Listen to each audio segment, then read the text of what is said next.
Many have wondered who was going to replace Cardinal Robert Sarah in the Congregation for Divine Worship and the Discipline of the Sacraments. We may finally have an answer to that question, and this could be very important in the coming months for the Church.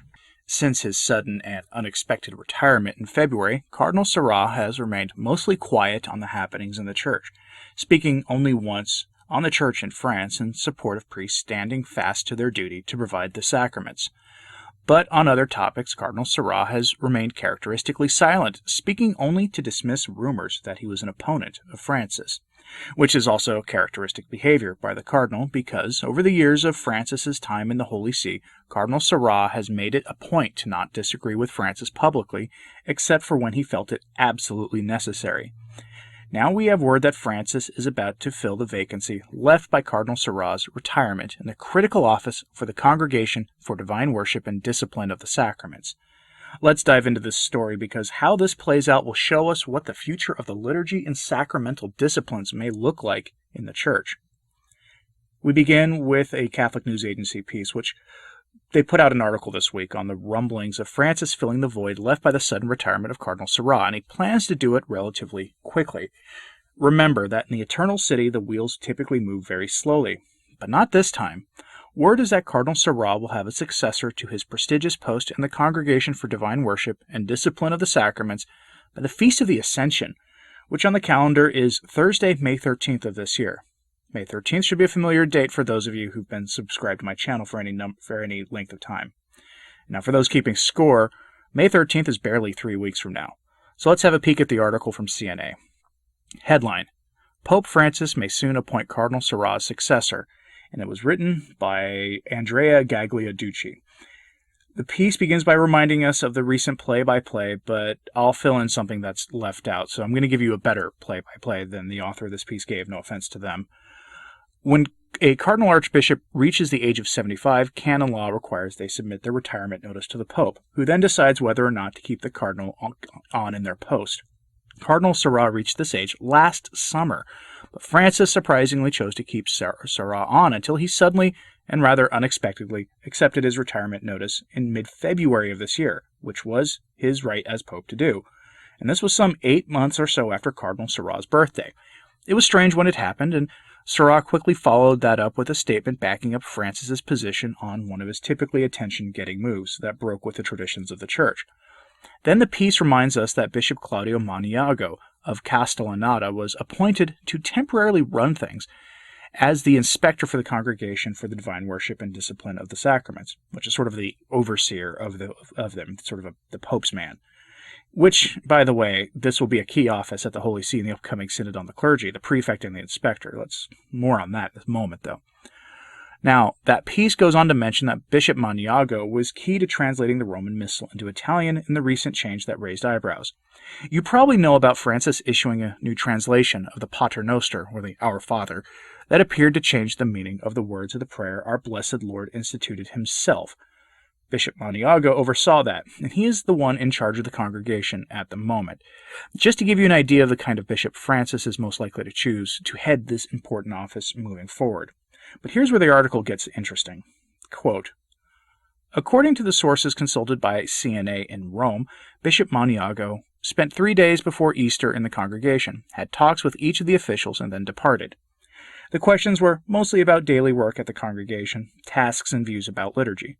Bishop Maniago was supposed to report to the Pope about the daily work of the congregation, and eventually advance some proposals for the updating of the congregation's tasks as part of the pending completion of curial reform. Under the expected updating, the CDW will apparently maintain its structure and tasks, but with the addition of a specific reference to a quote-unquote liturgical sensitivity that sprung from the Second Vatican Council, end quote. We'll get back to the piece in a moment. Now, if you've watched any other video of mine this week, and I thank you if you did, then no doubt you know that Pastor Tommy Reese of the Jesuit Church published in America Magazine a call for the ending of the traditional Latin Mass, and he did so invoking the name of the Second Vatican Council, and employed similar language to what I just read to you here.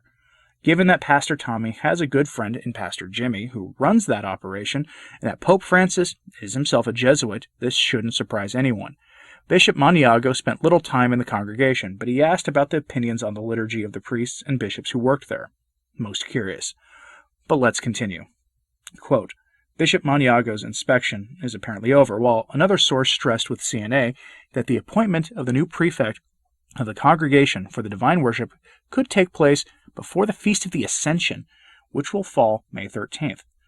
Although Bishop Maniago himself is in the short list to become the new prefect, many clues are pointing at Bishop Vittorio Francesco Viola of Tortona. Bishop Viola, a Franciscan, has been Bishop of Tortona since 2014. Previously, he was the custodian of the convent of Santa Maria degli Angeli in Assisi and president of the local Caritas. The Pope met him in 2013 during his first trip to Assisi.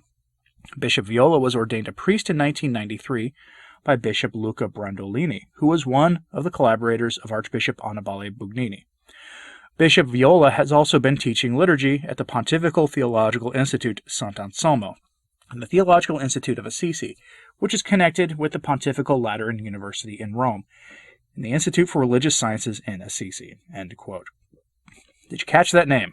Archbishop Bugnini, the Archbishop of the New Mass, who wanted to remove the references in the New Mass to the Real Presence and the consecration, seriously, go look it up, until Cardinal Ottaviani and Archbishop Lefebvre intervened in their famous Ottaviani intervention, which I have on my channel if you've never read that document before. Again, it's the Ottaviani intervention. I'll try to have it as a recommended video at the end of this one. It's a must for those who have questions about the liturgy and the absolute allegiance some of us have to the traditional liturgy and the sacraments. But an acolyte of Bugnini will be Francis's new inspector, who will oversee these changes. But who will replace Cardinal Sarah? The answer is likely Bishop Maniago himself. So you'll have two figures absolutely loyal to the spirit of Vatican II, in charge of updating the Mass yet again. Why this would surprise anyone knows beyond me. I mean, after all, once the prelates of the Church opened the door to changing a Mass that hadn't been changed in any major way in many centuries, it opened the door for further changes, especially since the changes were done in the name of getting with the times. Which brings us back to this. Francis is doing this now because the Synod on the Clergy has been announced for February of 2022. This isn't a national synod of bishops like what the Germans and Australians are doing, nor is it a diocesan synod like what the bishops of Dallas, Texas are doing this year. This is a church-wide synod, which would have the aim of essentially being a Vatican III, a third Vatican Council, but with shorter meetings. Whereas the Second Vatican Council promulgated several documents over the course of 3 years, the approach of having synods write and promulgate new documents for the running of the Church over the course of several years with several different focused synods is an approach that is obviously designed to keep the spirit of the Council going, but to do so in a way that won't disrupt life in the Church nearly to the same degree that Vatican II did, which caused a collapse in vocations and the use of sacraments in the years after the Council, as well as a near end to the devotional life in the Church, at least until John Paul II, to his great credit, actively promoted the Holy Rosary, adoration of the Blessed Sacrament, and benediction, which had all fallen by the wayside in the mainline Church in the years after the Council.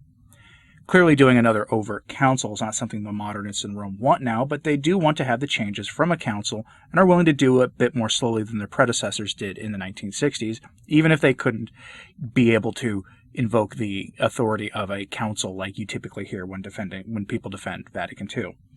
Now, the appointing of a new prefect for the congregation is critical for this synodal process. Both of these men are devotees to Francis's vision for a new liturgy, and are devotees to the spirit of Vatican II. Both are inspired by work of Archbishop Bugnini, which was all but demonstrated to be a stonecutter. His work on the liturgy absolutely changed the Church in ways that are still debated 50 years later, and will continue to be for decades, if not centuries, to come. These likely appointees are critical to keeping this work going. Now, for those of us expecting an end to the traditional liturgy, these appointments will be critical for Francis to accomplish that goal as well. So keep an eye on these men, for that reason by itself, as well as for the likely work of the Synod on the Clergy, which could end up giving the world everything it has asked for in our clergy for decades. Things are about to get interesting. To this end, I will say that I had expected Cardinal Cupich to be the probable successor to Cardinal Sarah. I hope I'm wrong about that, and all indications are that I am. Cupich has been actively traveling to Vatican City from his own Archdiocese of Chicago numerous times this year, which typically means he was, or is, being eyed for a promotion. For the faithful in Chicago, that may be a good thing. Depending on the post he gets in the Roman Curia, that may not be so great. The appointing of a prefect for the Congregation of Divine Worship and the discipline of the sacraments opens up what the CNA article calls a shuffling of the posts in the Roman Curia, meaning that a lot of people will be getting new posts in Rome. So keep an eye on how things shake out in the coming months, once the Feast of the Ascension comes on the 13th of May, which is also the first major Fatima anniversary. Just thought I'd throw that out there. Let me know your thoughts on this in the comments, please. What impact will this new prefect have for this coming synod? Was Cardinal Sarah's retirement accepted to make sure everyone key to planning this new synod would be in lockstep with Francis? Give me your thoughts in the comments, please, and like, subscribe, hit that notification bell if you can. It does help a lot.